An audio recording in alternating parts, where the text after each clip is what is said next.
Si vous avez constamment l'impression qu'il vous manque quelque chose, votre esprit est peut-être en train de vous maintenir dans une quête dont vous ne comprenez même pas l'origine. Bienvenue dans cet espace dédié à la compréhension de l'esprit humain et des émotions modernes, où nous cherchons à mieux comprendre l'anxiété, les relations, les pensées intérieures et les mécanismes psychologiques qui influencent notre quotidien. Pourquoi, même lorsque tout semble aller relativement bien, ressentez-vous parfois ce vide intérieur? Pourquoi obtenez-vous quelque chose que vous désiriez depuis longtemps, avant de commencer presque immédiatement à vouloir autre chose? Et pourquoi votre esprit semble-t-il toujours attirer votre attention vers ce qui manque, plutôt que vers ce qui est déjà présent dans votre vie? Dans cette vidéo, nous allons analyser les mécanismes psychologiques qui se cachent derrière cette insatisfaction permanente, les habitudes mentales, la comparaison sociale, l'anticipation, les attentes, les besoins émotionnels et certains schémas de comportement qui peuvent donner l'impression qu'une partie de votre vie est constamment incomplète. Et surtout, nous verrons comment reconnaître ces mécanismes afin de reprendre progressivement le contrôle de votre attention, de vos émotions et de votre perception de votre propre vie. Car le véritable problème n'est peut-être pas ce qui vous manque, mais la manière dont votre esprit vous apprend à regarder ce que vous avez. Et lorsque vous comprendrez ce qui se passe réellement dans votre cerveau, vous pourriez commencer à voir votre insatisfaction quotidienne d'une manière complètement différente. Et si le malaise que vous ressentez parfois, même lorsque votre vie semble aller correctement, ne venait pas réellement de ce qui vous manque? Imaginez, vous obtenez enfin ce que vous attendiez depuis des semaines. Un nouveau travail, une relation, un meilleur salaire, un achat que vous désiriez depuis longtemps. Pendant quelques jours, vous êtes satisfait. Puis, presque sans vous en rendre compte, une nouvelle inquiétude apparaît, et maintenant, qu'est-ce qu'il me faut encore? Vous regardez votre téléphone, vous voyez la vie des autres, leurs voyages, leur couple, leur réussite, et soudain votre propre quotidien paraît moins intéressant. Le problème, c'est que cette sensation peut devenir une habitude mentale. Votre attention se dirige naturellement vers ce qui n'est pas encore là, vers ce que vous pourriez avoir, améliorer ou atteindre. Et plus vous cherchez à combler cette impression de manque, plus elle semble revenir. Restez jusqu'à la fin de cette vidéo, car comprendre ce mécanisme peut changer la manière dont vous interprétez cette insatisfaction quotidienne. Et voici quelque chose d'important, parfois, ce que vous appelez « manquer de quelque chose » cache en réalité un besoin que vous n'avez jamais vraiment identifié. Peut-être que vous vous reconnaissez dans ce que nous venons de décrire, vous savez ce que vous devez faire, vous voulez changer certaines choses dans votre vie, mais vous repoussez encore et encore. La procrastination vous fait perdre du temps, de l'énergie et parfois même des opportunités que vous ne retrouverez pas. Si vous voulez commencer à sortir de ce cercle, j'ai préparé une ressource simple et pratique pour vous aider à passer à l'action. Vous trouverez le lien dans la description. Le prix est volontairement minimal, votre achat vous aide aussi directement à soutenir le travail de cette chaîne et à continuer à produire ce type de contenu. Si vous pensez que cela peut vous aider, vous pouvez simplement consulter le lien dans la description. Et maintenant, revenons à ce mécanisme qui explique pourquoi votre esprit cherche constamment quelque chose qui manque.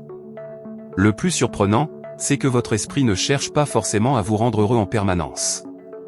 Il cherche surtout à réduire l'écart entre ce que vous avez aujourd'hui et ce qu'il considère comme désirable. Et c'est là que quelque chose de très discret se produit. Vous pensez peut-être que vous serez enfin satisfait lorsque vous aurez davantage d'argent, une meilleure relation, un corps différent, un travail plus intéressant ou davantage de reconnaissance.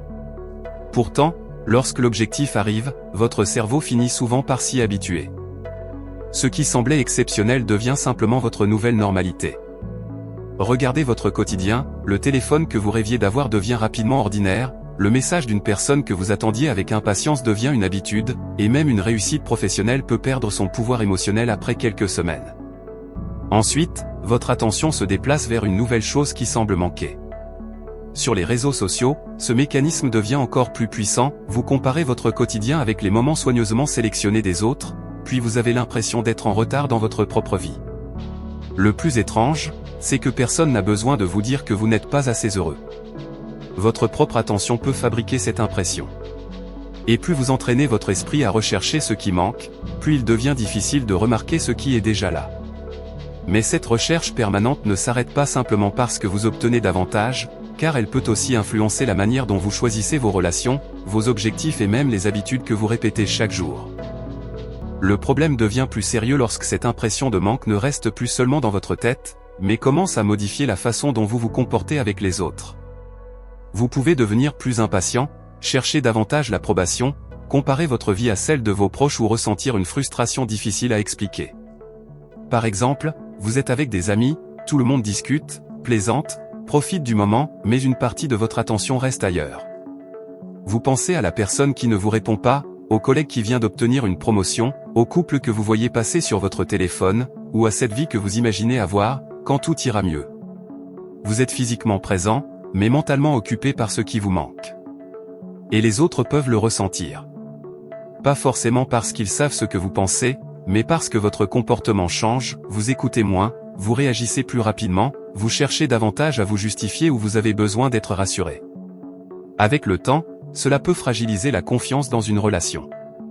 Vous commencez même parfois à croire que les autres vous apprécient moins, alors qu'une partie du problème vient de l'attention excessive portée à ce qui n'est pas encore obtenu. Ce cercle peut ensuite se renforcer, plus vous cherchez une validation extérieure pour vous sentir suffisamment bien, plus votre humeur dépend des réactions des autres. Un message devient rassurant, son absence devient inquiétante, un compliment vous soulage, une remarque vous déstabilise. Et sans vous en rendre compte, votre équilibre intérieur commence à dépendre de petits événements extérieurs. C'est précisément à ce moment qu'une autre question devient essentielle, pourquoi certaines personnes semblent-elles beaucoup moins prisonnières de cette sensation de manque, même lorsqu'elles traversent elles aussi des périodes difficiles? Pour comprendre pourquoi certaines personnes ressentent ce manque presque constamment, il faut parfois regarder au-delà de ce qu'elles vivent aujourd'hui. Parce que votre esprit ne réagit pas uniquement à la situation présente, il peut aussi réagir à ce qu'elle lui rappelle. Une personne qui a longtemps eu l'impression de devoir mériter l'attention, par exemple, peut devenir particulièrement sensible au rejet, au silence ou à l'indifférence. Même lorsque son environnement actuel est plus stable, une petite distance dans une relation peut réveiller une ancienne sensation, « je ne suis pas assez important ». Une autre personne qui a grandi dans un environnement où il fallait toujours faire davantage pour être valorisé peut avoir du mal à ressentir une véritable satisfaction après une réussite. Elle obtient ce qu'elle voulait, mais son esprit cherche déjà le prochain objectif, comme si s'arrêter signifiait perdre sa valeur. C'est là que les expériences passées peuvent influencer les réactions présentes sans que nous en ayons pleinement conscience. Notre mémoire ne conserve pas seulement des événements, certaines expériences peuvent aussi laisser des associations émotionnelles. Une situation actuelle ressemble, même légèrement, à une ancienne expérience, et votre réaction peut devenir beaucoup plus forte que ce que la situation semble réellement justifier. Vous vous demandez pourquoi un simple message sans réponse vous affecte autant, pourquoi une critique reste dans votre tête toute la journée ou pourquoi vous avez besoin de contrôler certains détails pour vous sentir tranquille. Ce n'est pas forcément parce que vous êtes trop sensible. Il peut exister derrière cette réaction un ancien schéma que votre esprit a appris à reproduire. Et le plus intéressant, c'est que ces schémas peuvent continuer à influencer vos choix, les personnes que vous recherchez, celles que vous évitez, les objectifs que vous poursuivez et même les choses que vous pensez devoir obtenir pour enfin vous sentir complet. Mais comprendre l'origine d'un schéma ne suffit pas toujours, car il reste une question beaucoup plus difficile, comment arrêter de nourrir ce mécanisme dans la vie quotidienne?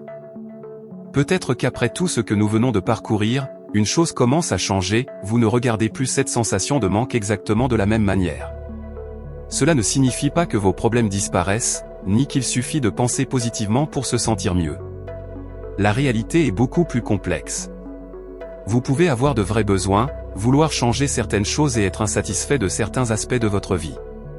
Mais il existe une différence importante entre reconnaître un manque réel et laisser votre esprit transformer chaque situation en preuve que votre vie n'est jamais suffisante. La première étape consiste simplement à remarquer le moment où ce mécanisme apparaît. Lorsque vous pensez « il me manque quelque chose », essayez d'observer ce qui vient immédiatement après, une comparaison. Une peur? Une envie d'être reconnu? Une frustration? Une pression pour réussir? Parfois, le sentiment de manque devient moins puissant lorsqu'on cesse de le considérer comme une vérité absolue et qu'on commence à le regarder comme une information sur notre état intérieur. Vous pouvez alors distinguer ce que vous voulez réellement de ce que vous pensez devoir vouloir. C'est particulièrement important aujourd'hui, parce que notre environnement nous expose constamment à de nouvelles possibilités, de nouveaux standards et aux vies soigneusement présentées des autres.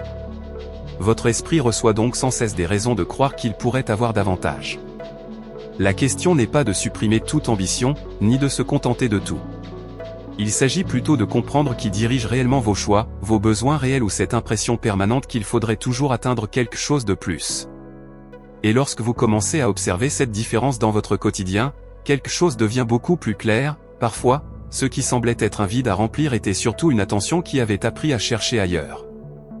Et peut-être que la question la plus troublante n'est finalement pas « qu'est-ce qui me manque dans ma vie ?», mais plutôt « pourquoi mon esprit me montre-t-il constamment ce qui manque ?» Parce qu'au fond, nous passons une grande partie de notre existence à poursuivre des choses que nous imaginons capables de nous apporter cette sensation de complétude. Une meilleure situation, une relation différente, davantage de reconnaissance, plus d'argent, plus de liberté, puis, une fois ces choses obtenues, le regard se déplace ailleurs. Ce qui était autrefois un rêve devient progressivement normal, et un nouveau manque apparaît. Ce mécanisme ne signifie pas que vos désirs sont faux ou que vos ambitions n'ont aucune valeur.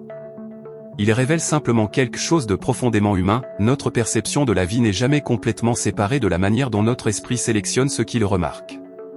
Deux personnes peuvent vivre une réalité relativement similaire et pourtant ressentir des vies complètement différentes, simplement parce que leur attention ne se pose pas au même endroit. Peut-être que le vide que vous ressentez certains jours n'est donc pas uniquement une absence.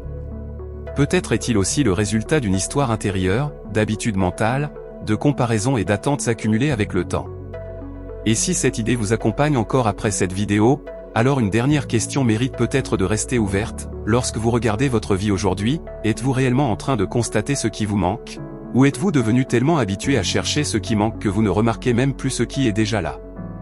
Si vous êtes arrivé jusqu'ici, merci d'avoir regardé cette vidéo jusqu'au bout. Si ce sujet vous a parlé, pensez à laisser un « Je suis resté jusqu'à la fin » dans les commentaires. Cela me permet de savoir que vous êtes allé jusqu'au bout et que ce type de contenu vous intéresse. Pensez également à laisser un like et à vous abonner à la chaîne pour ne manquer aucune prochaine vidéo sur la psychologie, les émotions, les relations et le comportement humain. Et si vous souhaitez continuer à explorer ces mécanismes, regardez maintenant la vidéo affichée sur l'écran ou découvrez la playlist recommandée juste après. Vous y trouverez d'autres sujets qui pourraient vous aider à mieux comprendre ce qui se passe dans votre esprit et dans vos relations. À très bientôt pour une nouvelle vidéo.